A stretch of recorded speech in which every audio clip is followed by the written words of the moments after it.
Entre os que o fizeram destacam-se dois pensadores do século XIX, John Stuart Mill e Friedrich Engels.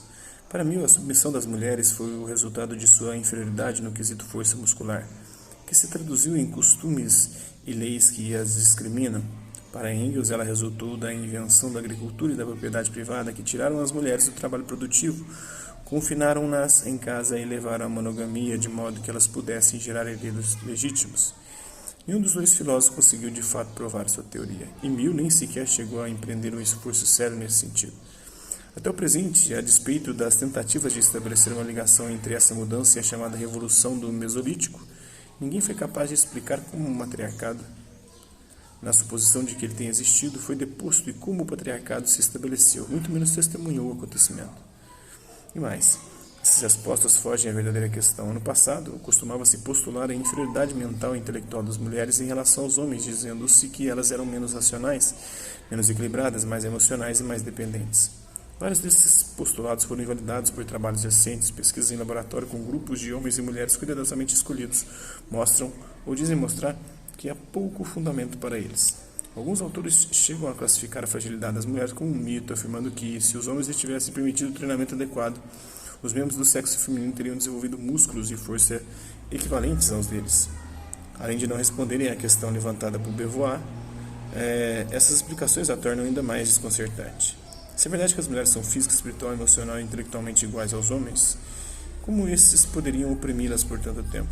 Ou talvez se possa concluir, na suposição de que as mulheres vivem oprimidas, que elas não são iguais?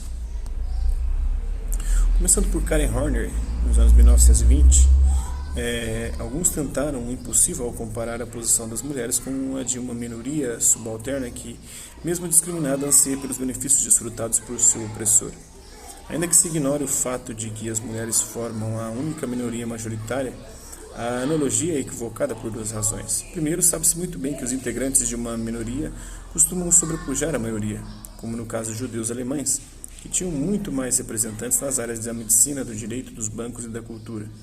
Portanto, a discriminação em si, supondo que ela exista, não explica o pequeno número de membros de uma minoria nos altos círculos do poder, do dinheiro e da fama, a menos, é claro, que se admita que os alemães discriminavam a si mesmos. Segundo, a relação entre os sexos é em grande medida governada pela lei da oferta e da procura. Ora, não há nenhuma dúvida de que os homens desejam as mulheres e não podem viver sem elas. Portanto, se as mulheres fossem uma minoria, seu status deveria ser alto e não baixo, ao ponto de cada uma poder desposar e dominar vários homens. Se o sexo feminino é oprimido e se a rebelião contra o patriarcado é a resposta, então por que tantas mulheres condescendem com as ilusões do pós-feminismo? E tão poucas atendem ao chamado às armas feito pelas feministas? Porque apenas uma entre 3 mulheres norte-americanas se auto-intitula feminista e muitas são hostis à ideia. Porque de Florence Nightingale e a Simone de Beauvoir, várias mulheres famosas disseram que nunca sentiram as desvantagens supostamente associadas ao seu sexo. Porque as pesquisas realizadas com mulheres das mais diferentes nacionalidades mostram que a maioria acha que não é discriminada. Porque apenas 20% das mulheres europeias que não têm filhos, e somente 10% dessas que têm, acham que é melhor ter uma carreira. E acima de tudo, talvez, tendo em vista a dimensão da rebelião feminista, por que essa não leva a lugar algum e por que não se vê uma admirável sociedade nova? Na verdade, a ampla maioria das feministas modernas considera que o feminino não atingiu seus objetivos. O feminismo não atingiu seus objetivos.